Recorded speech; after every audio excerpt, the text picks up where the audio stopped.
সরকার উপবৃত্তির অর্থ গত পরশু থেকে বিতরণ শুরু করেছে। গত পরশু মাননীয় প্রধানমন্ত্রী শেখ হাসিনা এই যে উপবৃত্তির টাকা সেটি বিতরণ কার্যক্রমের উদ্বোধন করেন। তো দেখা যাচ্ছে যে কেউ 1800, কেউ 2400, কেউ 3400 টাকা পাচ্ছেন। সাথে দেখা যাচ্ছে 51 টাকা যে ক্যাশ আউট চার্জ, সেটিও কিন্তু অনেকে পেয়ে যাচ্ছেন। কারণ ক্যাশ আউট চার্জ যেখানে সরকারি যে কোনো ধরনের অনুদান আসলে অথবা সরকারি কোনো অর্থ ক্যাশ আউটের ক্ষেত্রে যে চার্জ সেটি কিন্তু 7 টাকা।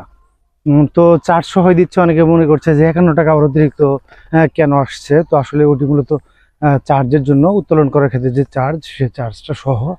তো এবার কিন্তু বিকাশ এই যে কার্যক্রম, উপবৃত্তি কার্যক্রম, সেটির মধ্যে সম্পৃক্ত নেই। এবার শুধু নগদ অ্যাকাউন্টে দেওয়া হচ্ছে। তবে হ্যাঁ, কোনো কোনো ক্ষেত্রে যাদের ব্যাংক অ্যাকাউন্ট এন্ট্রি করা হয়েছে, ব্যাংক অ্যাকাউন্টেও এই টাকা চলে আসছে। তো এ সংক্রান্ত যে আপডেট তথ্য, সেটি আমি ভিডিও ডেসক্রিপশন লিঙ্ক দেওয়া আছে, সেখান থেকে আপনি নিয়মিত আপডেট পেয়ে যাবেন। ধন্যবাদ।